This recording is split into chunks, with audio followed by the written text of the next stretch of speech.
En esos años, ese entusiasmo se fue debilitando porque la realidad no estaba a la altura de la fantasía paradisíaca que yo me había forjado sobre la Revolución Cubana en ese primer viaje.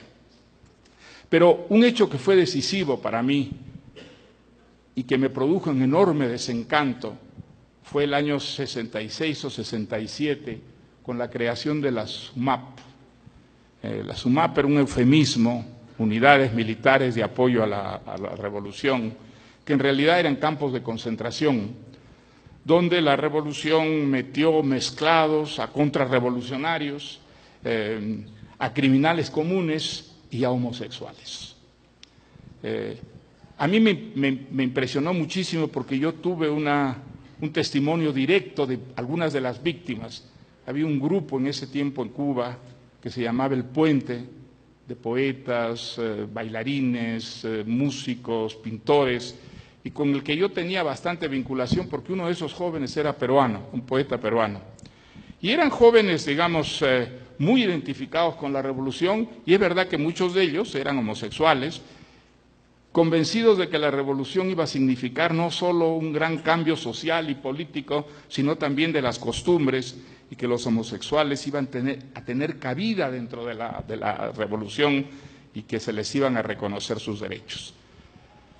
Bueno, pues para mí fue terrible ver que muchos de estos jóvenes iban a esos campos de concentración. Hubo algunos suicidios entre ellos. Y es mi primer acto de disidencia con la revolución fue una carta a Fidel Castro, privada, diciéndole pues, mi sorpresa, mi desconcierto con que la revolución que se había hecho justamente para suprimir las injusticias estuviera cometiendo esa injusticia. Y entonces a mí no me contestó Fidel, pero me invitaron a una reunión con él donde participamos unos 12 escritores más o menos. Bueno, fue muy fascinante, fue de las 8 de la noche hasta las 8 de la mañana la reunión, oírlo a Fidel, pues hablar, explicar la revolución. El Che Guevara estaba desaparecido y él lanzaba como unos indicios de lo que podría ser el país donde estaba el Che y dónde iba a ser su reaparición. Fue muy impresionante, pero para mí no fue convincente. Desde entonces había un elemento de duda, de incertidumbre, y muchas veces me pregunté si yo había acertado, me había equivocado con esa solidaridad militante por la Revolución Cubana. También ha mencionado usted el caso Padilla. ¿Perdón? El caso Padilla lo ha mencionado usted. El caso Padilla fue el caso decisivo. No sé si ustedes lo recuerdan, ahora es un caso que se ha olvidado, pero fue muy importante cuando ocurrió. Él era un poeta destacado cubano, muy identificado con la revolución, tanto que dejó prácticamente de escribir para militar por la revolución, llegó a ser viceministro de Comercio Exterior, me parece, y un buen día él comenzó a hacer unas críticas a la política cultural de la revolución.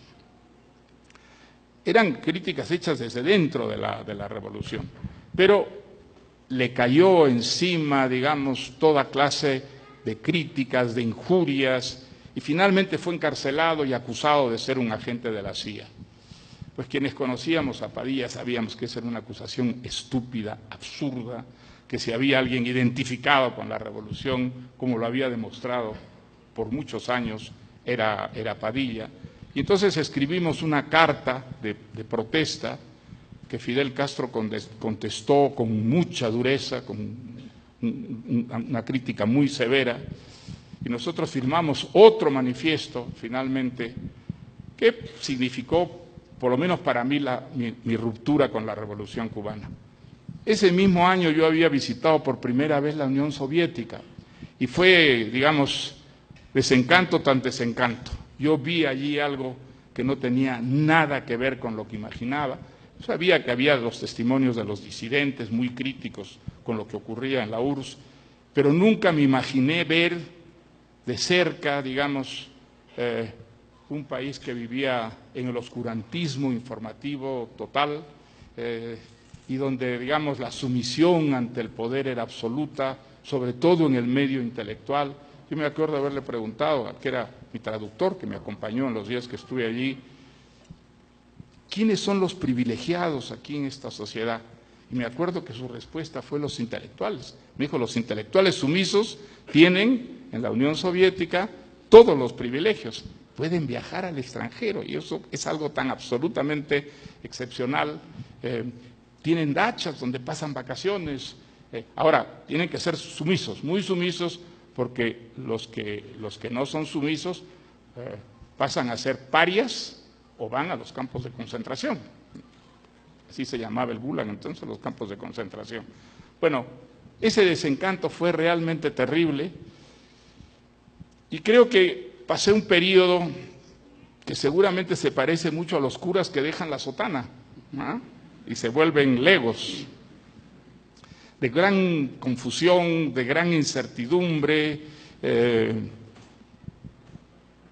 de una reivindicación de la democracia, de un convencimiento de que la democracia no era la máscara de la explotación, del imperialismo, como decía el comunismo, sino que había valores en la democracia que hacían que la vida fuera mucho más, digamos, respirable y humana y civilizada, que sin esas, por ejemplo, la libertad de expresión, las elecciones libres, el hecho de que las autoridades pudieran ser cambiadas periódicamente y de esa manera pacífica, que era poniendo un voto en una ánfora, en fin. Y la historia que cuenta este libro en realidad empieza allí, ¿ah? Empieza por un convencimiento de que la democracia es infinitamente superior a una dictadura, sea una dictadura socialista o comunista,